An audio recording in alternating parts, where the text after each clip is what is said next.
I'm KOKOStern, and it's the 31st. It's freaking New Year's, and this is something about Dota for New Year's. I've pretty much just woken up and I have terrible bedhead, but we're gonna ignore that. And today I want to talk about Asian Dota, best Dota, because I just saw, well, I saw yesterday Group A of the G League. It was LGD China against DK, which was game one was amazing, game two was the most amazing, game 3 was kind of lame, but game 2 was probably one of the best games I've seen this year, and it's been all over the internet. Reddit exploded a minute after the game ended with so many posts and comments about it, and I just want to talk about it a little bit. So if you haven't watched it yet, go watch it. It's G League Group A, the second game between LGD CN and DK. And the reason it was so amazing because usually when you think about Asian Dota, we say Asian Dota because Chinese rice farmers, let's say it like that. You usually see a farmer versus a farmer, the game's going to last 50 freaking minutes, they're going to farm a ton and they're going to fight and that's about it. So it's kind of boring. They like picking Anti-Mage, which is an incredible farmer, and it's just boring to watch. And that game lasted about 70 minutes. Which is a ton. It's a really, really long game. It's double what an average game is. An average game is about 35, 40 minutes, and that was 70 minutes, which is so long. And you'd expect a lot of kills.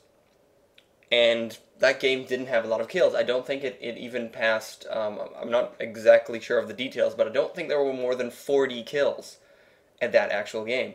And at a 70-minute game, you'd expect to see 80 plus kills. I mean, serious fights happening all the time.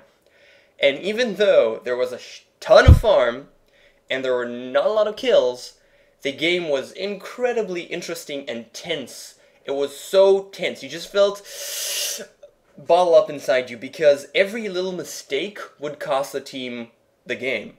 And that's why both teams were playing so carefully, and it was so tense. And they were pushing it, and it was really, really interesting and good.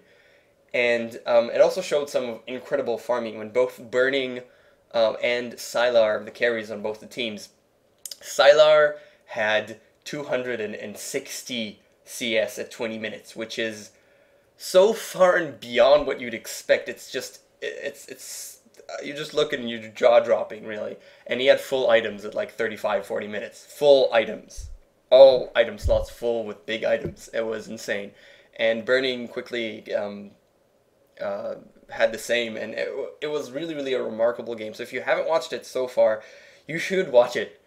Go watch it, because it's so different from what you used to. You used to seeing insane kills, and it's so good, it's early, and blah, and lots of crap is happening. And this game was exactly the opposite. It was Asian Dota at its best. There was two big carries and was really, really tense. There wasn't a lot of kills, but it was just strategy. And seeing both the teams fighting off against each other for such a long time. It was really one of the greatest games that I've seen this year, and you should go watch it. Again, G League Group A, Game 2 of LGDCN versus DK. Go watch it right now if you haven't so far. It's an hour long. It's at Beyond the Summit. I'm going to properly put an annotation. I believe Toby has casted it, and LD plus Winter. LD plus Winter were amazing. I did not watch Toby, so I recommend LD plus Winter. Winter is a great guy, a great commentator, co-commentator. And, well, that's about it. Happy New Year's. Go make out with someone. Yeah.